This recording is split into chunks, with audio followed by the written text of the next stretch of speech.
It's Brian Preston, the Money Guy. Let's talk about equipping yourself to know what you need and what you should pay for this vehicle. So the first thing, after you've kind of fine-tuned and you know what you want to buy, start asking friends and family or people that you know in your local community that might have the vehicle. The reason I say this is because there's a lot of things that if you go to, you mentioned Honda earlier, but you go to Honda's website, they're going to be talking about some features that they have, and it is you're not having those features in your car currently. You might go, man, I got to have that. That's pretty incredible. And then you talk to a current owner, and they're like, yeah, it's cool, but I'll be honest, I turned that feature off. 2 weeks into it. I think it's more of a marketing ploy than it is actually a benefit to owning it. So you not only go get that type of feedback from talking to an actual owner of seeing what their thoughts are, and this is also might be an opportunity for you to find out that somebody says, I wish I wouldn't have cheaped out, because this is a risk and fear I have all the time. And fortunately, I have a wife that kind of keeps me honest on this.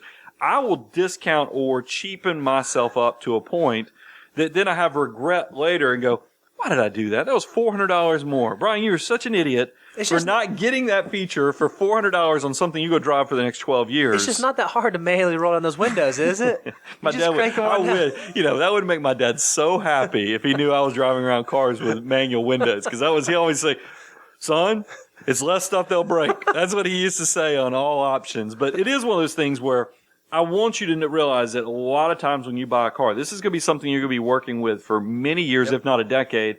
So evaluate those options. So maybe talking to that friends and family, they can share the things that maybe they felt like they missed out on because they really were worth looking at.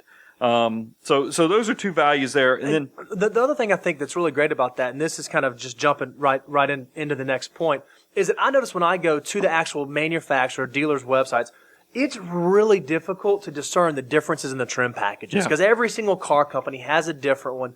What talking to someone else will allow you to do is it will make sense of what's on the manufacturer's website. Oh, okay, I remember what this said was it has this, super fancy language. Well, that just means that it has a cup holder, or whatever the case is. And here's where you could take it, because once you get to the point, you got to figure out which trim levels and options to put. This is when you go back to YouTube and look at the car reviews, see what, because I know when we were doing research, Consumer Reports even recommended the trim level that they felt like was the most efficient, most cost to get the best options, the safety stuff and all the things you want. So it pays off to go back to YouTube and look at the car reviews. And now we need to start transitioning after you've gotten that basic understanding. We got to transition to the analytics. Okay. We got to understand MSRP is the sticker. When you see anybody talk about MSRP, that is the sticker price. That's retail. We're trying to get you as far away from retail as possible because we want to equip you to get the best deal. So you need to know what MSRP is, retail or the sticker, what the invoice price is. That is quasi what the dealership is paying for that car. I say quasi because there's some other things that are going into it. And then what the typical discount provided is. And those are the three things. Now I say quasi on the invoices because realize dealers not only make money off of what they sell it for, the price they pay. They have holdbacks, they get rebates, they get, discounts. Volume. There's all kind of bonuses they can get from the manufacturers. So there's other things that might be driving the price. I can tell you, I bought a Highlander. It's the one that got totaled by my wife. We drove that car for 5 going on 6 years, and when it got totaled, we got a check it was only like a $6,000 difference from what I paid. And I figured out later, they sold that car pretty much at a loss. Right. And I knew that when I bought it because the price was actually less than invoice. But we bought it at the end of the month. I think there was some volume. I mean, they were just trying to get this car out so they could qualify for something. So it makes sense that you need to know those variables. So are there resources where because obviously the sticker is an easy one. You drive the dealership, you look on the sticker, but how do I start knowing what is the invoice price or what are reasonable prices to pay? So here's some websites and resources that you need to go with. I like it, and I'm just going to name them off, and some of these you're going to see the numbers match up. You'll be able to get the invoice, MSRP on several of these, but like invoice, I go to carsdirect.com. Okay. It's a good resource. Just go to carsdirect.com, and you don't have to give them an email address or anything just to go price out cars. Now, if you want to take advantage of their buying service, you will have to give them your contact information. But if you just want to use them as a resource to find out what, the MSRP, what the invoice, and then they'll even give you what supposedly a dealership in their network will give you as a discounted price.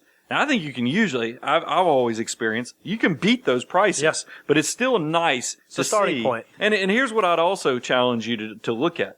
When you look at what like Cars Direct gives you as a price, calculate what the discount was off of MSRP. Mm-hmm. So that way you can start getting some perspective of, should I be counting on 4%, 6%? Right. What should be coming off MSRP to be considered a fair deal on this price? The next website I like is TrueCar. TrueCar is doing lots. I just saw a commercial this morning for TrueCar.com. They advertise an experience to where there's no negotiations. Right. You know, you type in the make, model, and your zip code, and they'll tell you what dealerships in your neck of the woods will sell you this car for. But even if you don't go through their transaction, they have a graph, a free graph that's going to show you, it's a typical bell curve, and it's going to show you like spectacular, stupendous, awesome. You're never going to get this deal. They're going to show you what the average person has done. And then they're going to show you, you got ripped off deal, you know, and it lets you kind of see that bell curve of what to expect. And that's, once again, you can do the same thing you do with Cars Direct, is you can see what type of discount are they saying the average person is getting. Now, you're listening to the Money Guy Show. You're nowhere near average. So we're going to beat this deal, but I'm at least trying to give you perspective to know where you stand. So the next one, and this is one where I want you to pay attention, Edmunds.com. What I like about Edmunds, this is my secret weapon I've used for really the last 3 purchases, and then all the cars we purchased for clients and things. I know Gabe uses this here internally, is that they have car forums for about every manufacturer out there and model that's sitting out there. So it doesn't matter if you're looking for a Ford truck, or if you're looking for an Audi, or if you're looking for a Honda Accord. You can go to Edmunds, and here's where it is, because I feel like they kind of bury it. It's not as easy to find as it used to be. So you'll notice up at the top there's a research tab, and when you go to Edmunds.com, you'll just click on the research tab, and then under there they'll have car forums. So you'll click on the car forums, and you'll be able to look at that, and they'll usually have one of the subjects will be prices paid, or lease prices. So if you're a lease person, you'll know that, but if pay attention to those differences. And I don't care where the prices were paid. Like when I was doing the research for the Audi, I noticed that Texas was selling these cars much cheaper than everywhere else. Right. Especially cheaper than what they were doing in Nashville, since I had to drive 2 hours. Yeah, because they weren't negotiating in my neck of the woods. So, but it at least gave me perspective. So I was able to take what I had found from TrueCar, what I had found from Cars Direct, and then what I was seeing on prices in Texas. It was like, okay, so there is where people are. And the Texas price, I was like, okay, that's getting close to invoice. Sure. So it at least tells me where I'm at. And then I think one of the things that Matt had said is, so even you can go look at the Edmunds forum, right? But a lot of cars, makes and models have a dedicated fan base of their own. I know that Acura has a huge one. So a lot of times when I've had questions or need something, I go to the Acura Zine website. Tesla seems like I've heard. Do they have forums? That's how I keep myself from buying anything. It's great how you can cope by just doing research. It makes you feel like you're scratching the itch without spending the money. But I'll tell you, those forums, especially with the owners forums, having a 12-year-old car like I have, I've researched technical service bulletins. I mean, because here's the things you guys don't know. I've had to remove bumpers. I've had to, even on that MDX, I replaced an armrest that I had all that stuff comes from these members forums where I don't know if it's mechanics or what, but people were publishing the manuals, not the whole manual, but at least the specific sections that you need, so you know how to do this, do it yourself repair. Great things that Matt threw that out there. Let's also talk about Kelley Blue Book. Oh, yeah. KBB.com. So Kelley Blue Book, this is how, it's not only a great place to go research your new car purchase, but this is how you're going to be able to see what the value of your existing car is.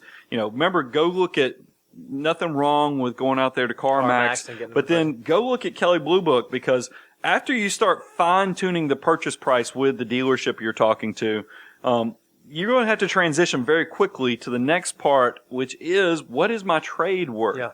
So you need to go put it in there, and you know how this transaction's going to go. They're going to first send you over an offer on your car, and if you're not equipped to know what your car with the actual mileage, with the options, as well as the condition, because don't fall prey to that. If you know your car's in good condition, don't let them put it as fair. Yep. Or you know, because make sure you know the condition and figure it out so you're equipped to so you don't blow the deal by getting a great deal on the purchase price, but let them make it all back on the trade. So Kelley Blue Book is going to help you figure that out. And I think you even said this, Brian. There's nothing wrong with being an advocate for your current car. It's okay to sell a car salesman. Is that a fair thing to say? They are expecting it. I think that they will respect you if you do that.